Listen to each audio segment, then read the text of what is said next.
तो बांग्लादेश में बांग्लादेश हालात अभी भी सामान्य नहीं हुए हैं और बांग्लादेश की परिस्थितियों का असर भारत बांग्लादेश के बीच व्यापार पर भी पड़ रहा है। बांग्लादेश के मौजूदा हालात की वजह से प्याज के कारोबार पर भी असर पड़ा है। भारत से प्याज का निर्यात सबसे ज्यादा बांग्लादेश के लिए होता है। ज्यादा जानकारी दे रहे हैं हमारे संवाददाता हिमांशु शेखर के साथ मौजूद HP सिंह, जो सदस्य हैं इंडियन एग्रीकल्चर एक्सपोर्ट काउंसिल के।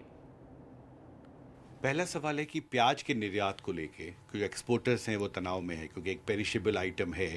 जो कॉन्ट्रैक्ट्स होते हैं वो सप्लाई नहीं कर पा रहे हैं, ट्रेड रुक गया है। कितना असर हुआ है प्याज के? आपने जैसा कहा कि प्याज का मैक्सिमम मैं नहीं कहूँगा कि in terms of the quantity की मैक्सिमम होता है, कि मेरे हिसाब से जो टोटल एक्सपोर्ट होता है, जो कि वेजिटेबल में सबसे ज़्यादा एक्सपोर्ट प्याज का ही होता है, लेकिन जो टोटल एक्सपोर्ट होता है उसका 14 से 16% नॉर्मल एक्सपोर्ट बांग्लादेश को होता है प्याज का। लेकिन कभी कभी जो है जैसे कि क्राइसिस हुई तो उसमें एज ए स्पेशल केस अगर दिया जाता है तो दूसरे जगह घट जाता है, तो ये 20% 24% में दिखाई देता है। ये महत्वपूर्ण बात है। आप ये कह रहे हैं कि जब भारत में प्याज की उपलब्धता घटती है तो सरकार रिस्ट्रिक्शन लगाती है प्याज के एक्सपोर्ट पर, लेकिन बांग्लादेश के साथ एक फ्री ट्रेड एग्रीमेंट है, बांग्लादेश को कंसेशंस मिलता है, तो बांग्लादेश में सप्लाई जारी रहती है, बाकी जगह दूसरे जगह थोड़ा कट करने के बाद इधर के हम ज़्यादा सप्लाई करते हैं। पर अभी जो संकट है सर, मैं उसके बारे में समझना चाहता था कि बहुत सारे ओनियन एक्सपोर्टर्स हैं, उनके बयान आ रहे हैं कि उनके जो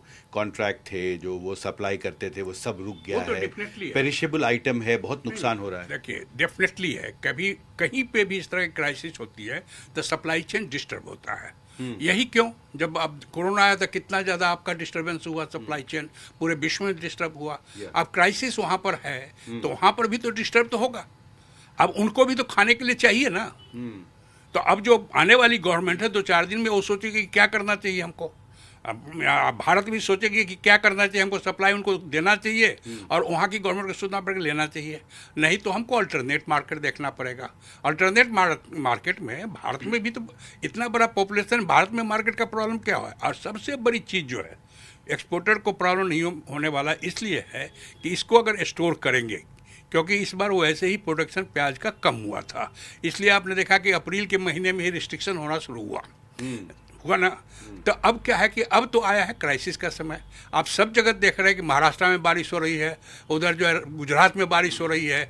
तो ये जो आने वाले फसल से हमारा सप्लाई चेन जो बनता है इन द मंथ ऑफ सितंबर अक्टूबर, वो तो ब्रेक होने ही वाला है, क्या इतनी बारिश हो रही है। पर एक सवाल मैं आपसे समझना चाहता था कि भारत से जो प्याज का निर्यात बांग्लादेश में होता है, क्या सब कुछ वाइट में होता है या जो लोकल लेवल पे इनफॉर्मल इकोनॉमी के जरिए भी लेन देन होता है प्याज का? ऑथेंटिक डाटा तो मेरे पास नहीं है, लेकिन हियर से ही कहूँगा कि लोग कहते हैं कि जो है से बॉर्डर से यूं ही क्रॉस है, क्या कि हमारे जितने भी बांग्लादेश के बॉर्डर हैं पूरे पोरस हैं और बहुत बड़ी बॉर्डर है। चाहे उधर आप मेघालय से लेते हुए इधर चले आइए, नॉर्थ बंगाल की तरफ चलिए, तो पूरे चारों तरफ से आपके पास है। तो इसमें जो है पोरस में कभी कभी तो होता है कि जैसे कि आप हमने देखा है कि शाम के मार्केट में बांग्लादेश के लोग आ जाते हैं त्रिपुरा में, पहले की बात कर रहा हूँ, अभी तो और रिस्ट्रिक्शन हो गया है, और मार्केट करके चले जाते थे। तो ऐसी जब बात है बेचने के लिए भी चले जाते थे उस समय में, मैं कह रहा हूँ 15-20 साल पहले की बात है। तो ये तो, लेकिन ऑथेंटिक डाटा तो मेरे पास नहीं है।